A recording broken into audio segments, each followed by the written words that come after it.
सभी सनातनी और राष्ट्रवादी भाइयों को जय श्री राम। दोस्तों, आज हम बात करेंगे बिहार के बारे में।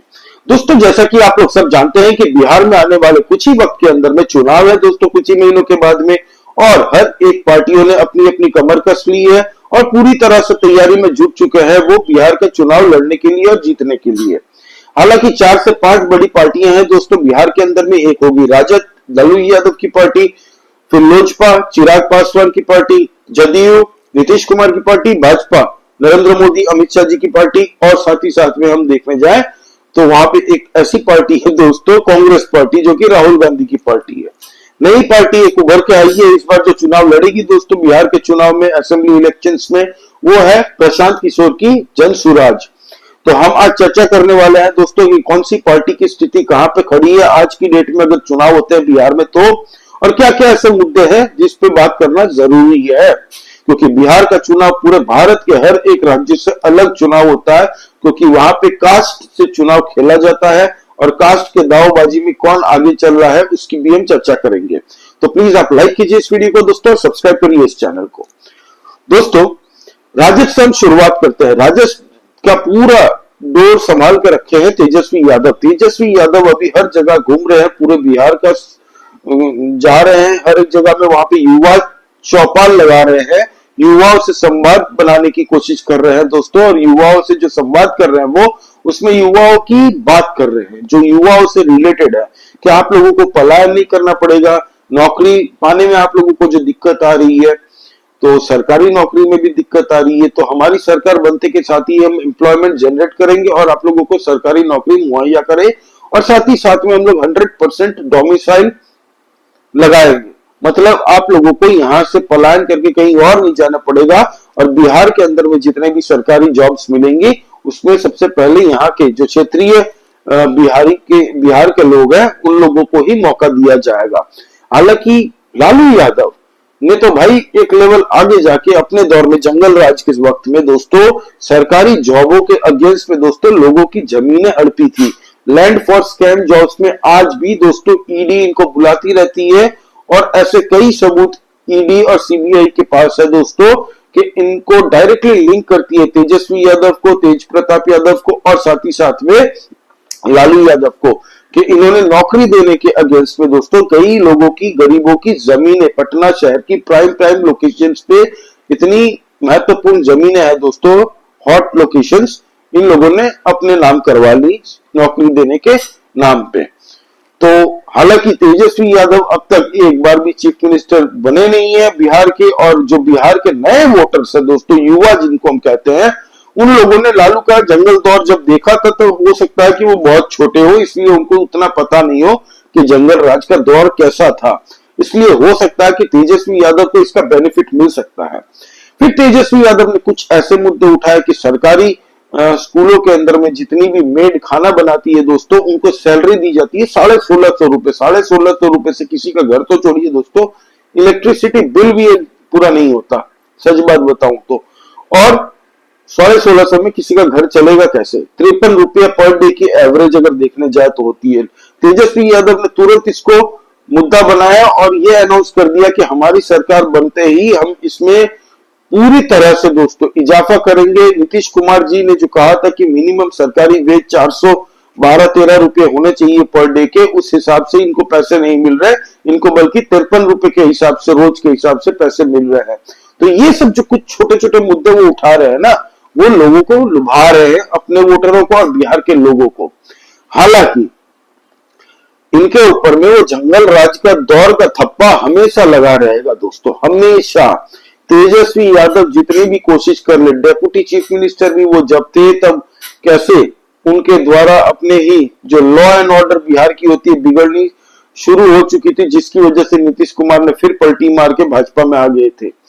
तो उसकी बात अब कितना लोग उन पे भरोसा करते हैं ये वहां के लोग ज्यादा अच्छे से बता पाएंगे। हालांकि भीड़ अच्छी खासी हो रही है, और तेजस्वी यादव की रैली में हमेशा भीड़ होती रहती है, क्योंकि उनके जितने कार्यकर्ता है दोस्तों वही लोग इतने सारे हैं वहां पे। MY समीकरण पे राजद हमेशा खेलती है दोस्तों। बिहार में खराब से खराब स्थिति भी चली जाए ना राजद की, तो भी MY का जो वोट परसेंटेज है इनका हमेशा उतना ही रहता है 27% से लेके 30-31% तक। इसीलिए दोस्तों पहले भी जब लालू यादव जंगल राज का जो दौर था उस वक्त में भी ज्यादा परसेंटेज नहीं जीते थे। ऐसा नहीं है कि पूरा बिहार ने वोट दे दिया था, उस वक्त में भी 27, 30, 32% से ही इन्होंने अपनी सरकार बनाई थी। बस डिफरेंस अब ये है कि आज के दौर में 30% वोट लाने से सरकारें नहीं बनती, और ये फैक्ट है। अब एटलीस्ट 40-45% लाना पड़ता है कोई भी राज्य में सरकार बनाने के लिए।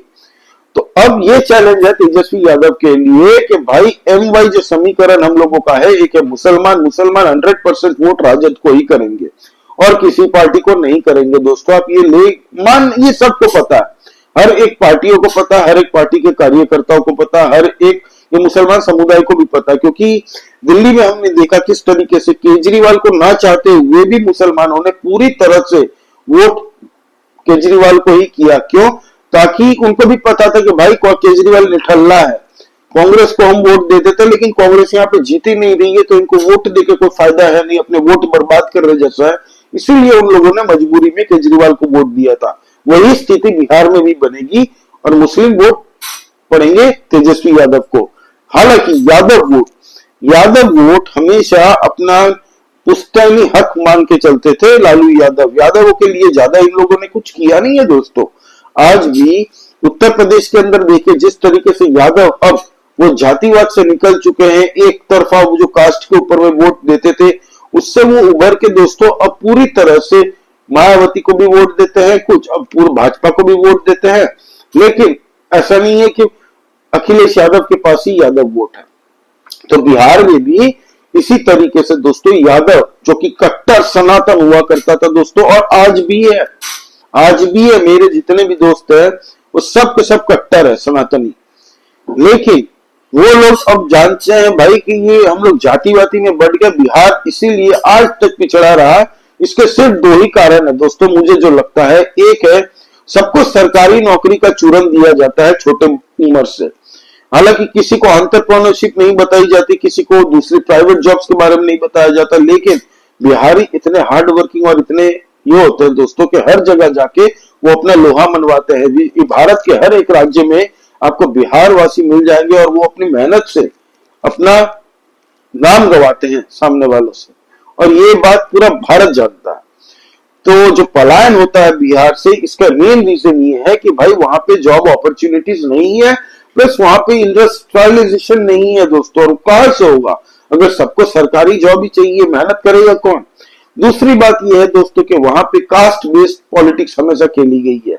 हमेशा वहां पे बिहार के लिए कौन अच्छा कर सकता है इसको ना देखते हुए लोगों ने कास्ट को देखा और वैसे ही पॉलिटिशियन को बैठाया। लालू यादव का वो दौर जंगल राज का याद है सबको, जिसने बिहार को कम से कम कुछ नहीं तो दोस्तों 30 से 40 साल पीछे पहुंचा दिया था। लालू यादव का वो जंगल राज का दौर जो था दोस्तों, जिसने नहीं देखा वो अपने पूर्वज से पूछ ले, या जो उस दौर में जिए हैं दोस्तों उन लोगों से पूछ ले। वो आपको फैक्ट टू फैक्ट आज की गूगल के डेट में दोस्तों हर एक चीज आपको मिल जाएगी। डॉक्यूमेंट्रीज यूट्यूब पे आपको मिल जाएंगी दोस्तों कि जंगल राज का दौर कैसा हुआ करता था। तो तेजस्वी यादव अपनी तरह से पूरी कोशिश कर रहे हैं वोटरों को लुभाने की, हर एक वोटरों को MY समीकरण बना के रखने की। लेकिन यादव वोटर्स मुझे नहीं लगता इस बार उतना वोट करेंगे तेजस्वी यादव की पार्टी को जितना पहले के जमाने से वो करते आए थे। क्यों ऐसा मैं कह रहा हूं? जैसे कि मैंने आपको एग्जांपल दिया कि वो लोग भाई सोचते हैं कि हमारे यहाँ पे डेवलपमेंट कौन करेगा, हम यादव क्षत्रिय ऐसे थोड़ी बट के रहेंगे, सब सनातनी है, हमारे यहाँ पे कौन अच्छा काम कर सकता है। प्लस बिहार के अंदर में हाल ही के टाइम में हम देखें तो दोस्तों जो डेमोग्राफी चेंज हुई है बहुत ही गंदी है। हम देख सकते हैं कुछ जगह है दोस्तों, सीमांचल हो, किशनगंज हो, यहाँ पे हार्डकोर बांग्लादेशी घुस चुके हैं। 90% बांग्लादेशी वोटर घुस के पूरा समीकरण डेमोग्राफी बदल दी है पूरे सीमांचल की, किशनगंज की, और ऐसे कई ऐसे जिले हैं जहां पे 50-50 आ चुके हैं वो लोग। तो ये जो इन्फिल्ट्रेशन हो रहा है इसका भी लाभ राजद को होने वाला है दोस्तों पूरी तरह से। अगर हम अब बात करें कांग्रेस पार्टी की, तो कांग्रेस न 3 में थी न 13 में थी दोस्तों। कांग्रेस पूरी तरह से बिहार के अंदर में डिपेंडेंट रहेगी राजद के ऊपर में। और कांग्रेस जो ये कोशिश कर रही है ब्लैकमेल करने का, जिस तरीके से उसने दिल्ली में खेल किया है कि अगर तुम मुझे केजरीवाल अगर वोट मतलब सीट सही नहीं देता तो हम अकेले चुनाव लड़के तुम्हारी पूरी सत्ता खा जाएंगे, उसी तरीके से एक दबदबा बनाने की कोशिश कर रही है राजद के ऊपर में। हालांकि कांग्रेस को जितनी राजद की जरूरत है, राजद को भी कांग्रेस की उतनी ही जरूरत है, क्योंकि अगर कांग्रेस अलग से चुनाव लड़ेगी तो राजद में ज्यादा डेंट नहीं पहुंचेगा, लेकिन अच्छा खासा जो डेंट पहुंचेगा उससे राजद पूरी चपत हो जाएगी, सफाचट हो जाएगी। इसलिए राजद और कांग्रेस मिलकर चुनाव लड़ेंगे। अब कितनी सीटों पर लड़ती है अभी डिसाइड होगा जब, तब हम आपसे शेयर कर देंगे। लेकिन ये दोनों की मजबूरी है आपस में, ताकि गैर भाजपाई गैर एनडीए वोट बट ना जाए, मुसलमान वोट टू बी प्रिसाइज बट ना जाए, इसीलिए इन दोनों का आपस में आना मजबूरी है।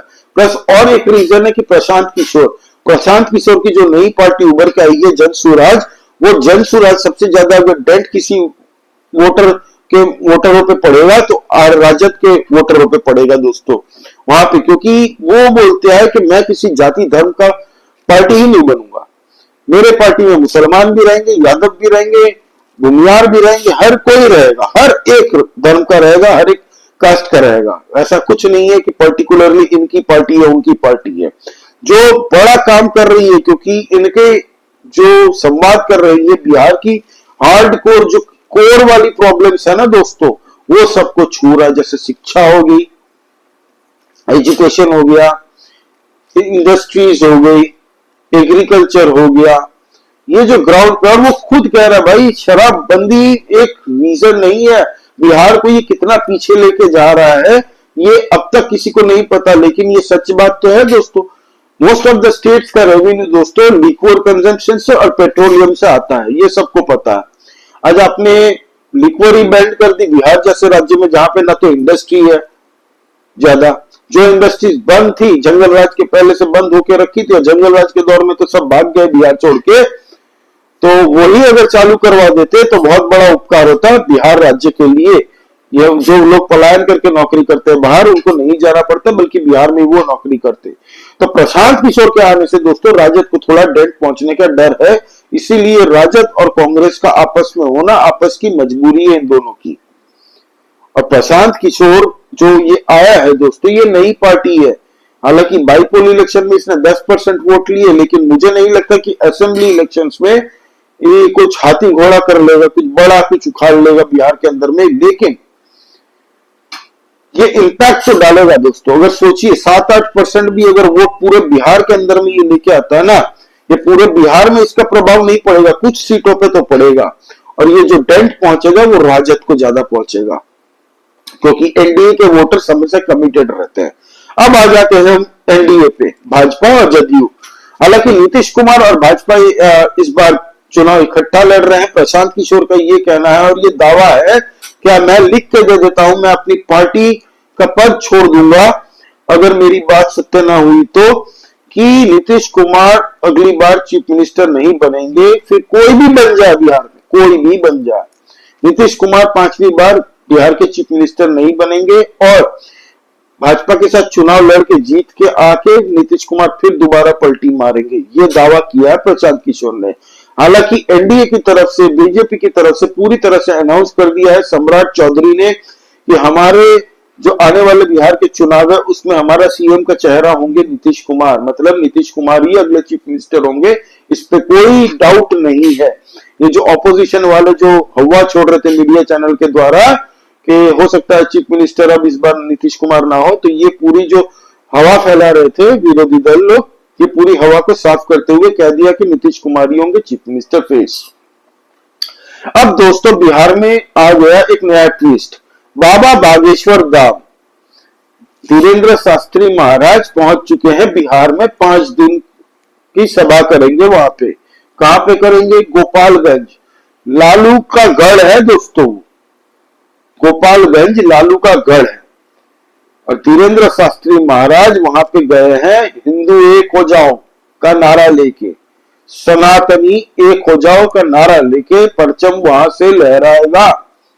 और ये आने वाले वक्त में बिहार के कई जगह में बागेश्वर बाबा धाम अपनी सभाएं करेंगे, और इसका प्रभाव ये है लाखों की संख्या में लोग श्रद्धालु आ रहे हैं उनको सुनने। और ये जो हिंदुओं को जातियों में बांटने की बातें जो पॉलिटिशियन करते रहते हैं ना, अपना समीकरण बैठाने के लिए, वो सब अब बंद करने की बात कर रहे हैं बाबा बागेश्वर धाम कि हिंदू एक हो जाओ, सनातनी एक छतरी के अंदर आ जाओ, बटोगे तो कटोगे। तो इससे प्रभाव होते दिख रहा है दोस्तों। हालांकि बागेश्वर बाबा तो जो वहां पे गए हैं, उनके वहां होने से कई लोगों को दुविधा भी हो रही है। जैसे कि एक नेता है दोस्तों, उस पार्टी का नाम है विकासशील इंसान पार्टी। उनके जो मुकेश सहनी जी है, मुकेश सहनी जी, उन्होंने कह दिया है कि बागेश्वर बाबा जी को पॉलिटिक्स नहीं करनी चाहिए, उनको लोगों को एकजुट करना चाहिए बांटने के बजाय।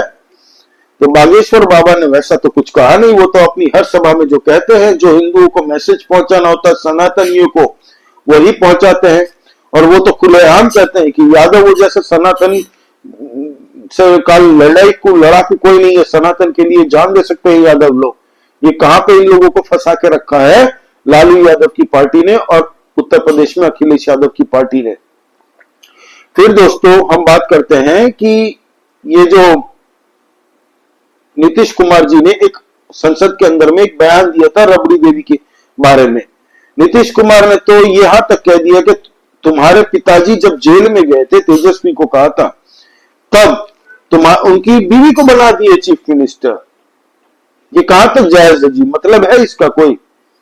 तो ये नीतीश कुमार ने पूछा था संसद के अंदर में, जिसके खिलाफ तेजस्वी भड़क गए थे कि हमारी माई को तुमने ऐसे कैसे बोल सकते हो, वो एक महिला है और पूर्व महिला मुख्यमंत्री थी, और आप तो अभी के मुख्यमंत्री हो, आपको शर्म आनी चाहिए, आपका मानसिक संतुलन खराब हो चुका। भाई ऐसी क्या आपत्ति वाली बात कह दी है?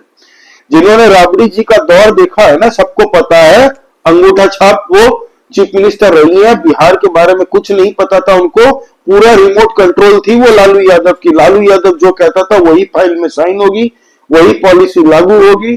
कहां से क्या आता था, लालू यादव जेल से वो पूरा हैंडल करता था। सबको पता है, बिहार के एक एक लोगों को पता है ये बात। तो इसमें कोई अभद्र बात नहीं की, ना किसी को गाली दी, और बात तो सही की। जब जंगल राज का लालू यादव जी जंगल राज के टार्जन जब जेल गए थे, तब राबड़ी देवी को तो चीफ मिनिस्टर बनाया था। बात तो सही कर रहे हैं। तो इसका कोई मतलब है कि आप अब जेल में गए हो और अपनी बीवी को चीफ मिनिस्टर बनवाओ ना। पार्टी किसी एक फैमिली की डायनेस्टी है ना, ये तो राजद तो डायनेस्टी फैमिली वाली है, पूरी डायनेस्टी पॉलिटिक्स करती है। ये तो अब सिद्ध हो गया, किसी और को नहीं बनाया गया। और नीतीश कुमार ने एक और बात बोली थी दोस्तों कि लालू यादव की सरकार बनाने में सबसे बड़ा हक तो उनका था। जब 1990 के दौर में उन्होंने तेजस्वी यादव को ये सुनाते हुए कहा कि तुम्हारे पिताजी को चीफ मिनिस्टर ना मैंने बनवाया था, तेजस्वी यादव चुप हो गए सुन के। 1990 का दौर बताया उनको नीतीश कुमार ने कि जब तुम्हारे पिताजी चीफ मिनिस्टर बनाए थे तब हम ही बनाए थे उसको। हालांकि यादव समाज ने भी विरोध किया था इसका, फिर भी हमने कहा कि नहीं चलो बना देते, नीतीश कुमार ने कहा। हालांकि तेजस्वी यादव अभी पूरी तरह से फोकस्ड है कि हम लोग जितना हो सके जनसभाएं करें, लोगों को जोड़ने की कोशिश करें। हालांकि भाजपा ये जो बागेश्वर बाबा जो अभी मैदान में उतरे हैं दोस्तों, ये तो अपनी सभा करके चले जाएंगे, इसका इम्पैक्ट तो पड़ेगा, इसका इम्पैक्ट तो पड़ेगा, ये सबको पता है। इसीलिए वो जो पार्टी है विकासशील इंसान पार्टी, पहली बार नाम सुन रहा हूं, उनके जो मुकेश सहनी जी है उनको तकलीफ हुई और इसीलिए उन्होंने वो बात कही। अब बात करते हैं दोस्तों भाजपा की क्या स्ट्रेटेजी होगी। भाजपा की स्ट्रेटेजी वो होगी कि जितनी सीटों पे हम लड़ेंगे पूरा पुरजोर जोश लगा देंगे, उसमें से ही हम 90-95% सीट जीते। क्यों मैं कह रहा हूं, महाराष्ट्र में आपको पता हो भाजपा जितनी सीटें लड़ी थी दोस्तों, उसमें से 133 सीटें जीत के लाई थी भाजपा अकेले के दम पे, अकेले के दम पे। अब बस 10-12 सीट बह गई थी तो वो आ जाए, वो तो कोई भी पार्टी से आ सकता है ना। तो भाजपा मेजोरिटी के पास अपने दम पे पहुंच गई थी। तो भाजपा की स्ट्रेटेजी ये रहेगी पूरी तरह से कि हम जितनी सीटों पे लड़ रहे हैं उसमें अपना ट्रैक रिकॉर्ड 90-95% रखे, उसमें ज्यादा फोकस करें और पूरी तरह से वोटरों को मोबिलाइज करके लाए और जबरदस्त वोटिंग कराए और अपने 95% सीट्स हम वहां से जीत के आए, ताकि कल को दिक्कत ना हो, ऑप्शंस रहे बिहार के अंदर में भाजपा के लिए। और बहुत जबरदस्त स्ट्रेटेजी है, यही होना चाहिए। और एक न्यूज आ रही है दोस्तों कि भाजपा की जो मतलब आरएसएस के जो मोहन भागवत जी है वो अभी बिहार दौरे में है दोस्तों। बिहार के अंदर में एक सरस्वती विद्या मंदिर है दोस्तों, उसमें स्कूल का लोकार्पण करने गए वहां पे उन्होंने बिहार के लिए एक बहुत बड़ी बात बोल दी कि बिहार को अब आगे बढ़ने से कोई नहीं रोक सकता। बिहार में अब जो दौर शुरू होने वाला है वो एक नया सुबह होगी, नई सुबह होगी बिहार के लिए।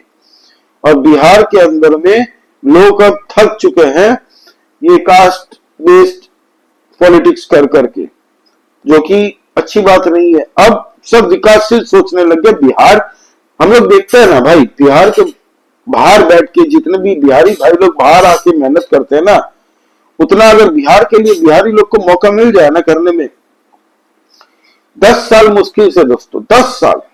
उत्तर प्रदेश का कायाकल्प देखो 2017 से लेके अभी 2025 शुरू हुआ है, अब तक पूरा उत्तर प्रदेश का कायाकल्प हो चुका है। तो बिहार को अगर 10 साल मेहनत मिल गई बिहारी लोगों की और सही दिशा मिल गई तो बिहार का एकदम फ्यूचर बहुत ब्राइट है। और बिहार को कोई नहीं रख सकता अच्छी स्टेट, अच्छा टॉप स्टेट बनने में। बिहार के में वो पोटेंशियल है, रिसोर्सेज भी बहुत जबरदस्त है दोस्तों। तो ये है दोस्तों अब तक जो MY समीकरण पे लालू यादव की पार्टी पूरी टिकी हुई है दोस्तों। उसका फोकस वही है कि मेरे 27 से 30% जो वोट मिलते हैं मुझे मुसलमान प्लस यादवों का। हालांकि यादव वोट इस बार बहुत सारे छिटकेंगे राजद से।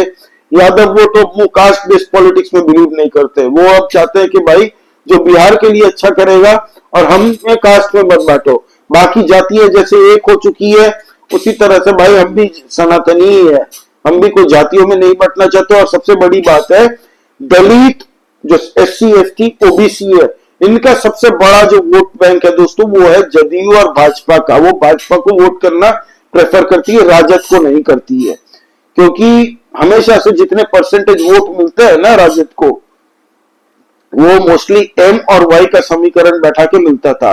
इस बार हालांकि प्रशांत किशोर चुनाव कहां से लड़ेंगे पता है, उन्होंने इनडायरेक्टली हिंट तो दे दिया कि मेरी पार्टी के लोग, मतलब वही हेड है पार्टी का, वो कह रहा है कि मेरी पार्टी के लोगों ने अगर मुझे कहा कि चुनाव लड़ो अपनी फेवरेट जगह से, तो मैं लड़ना चाहूंगा दोस्तों। वहां पे एक जगह है राघोपुर, जहां से तेजस्वी यादव 2015 और 2020 में जीत के आए थे, मैं वहां से चुनाव लड़ना पसंद करूंगा।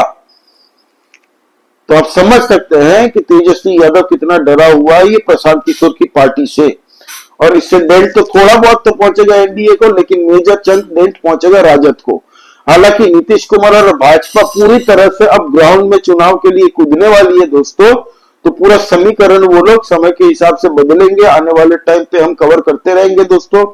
अभी तेजस्वी अपनी रैली कर रहे हैं, नीतीश कुमार अपनी रैली कर रहे हैं, साथ ही साथ में जितने भी बिहार के अंदर में सड़क निर्माण के कार्य है दोस्तों, पूरे बिहार के अंदर में हर एक सड़क का काम को उन्होंने मंजूरी दे दी है। और ये कह रहे हैं कि 3 से 4-5 महीने के अंदर में पूरे बिहार का रास्ता एकदम नया हो जाएगा। पूरे बिहार का 3 से 4 महीने के अंदर में उन्होंने कहा है कि हर एक रास्ता रिपेयर किया जाएगा। लार्ज स्केल में 17,000 करोड़ रुपए उन्होंने खर्च करने हैं इस पे।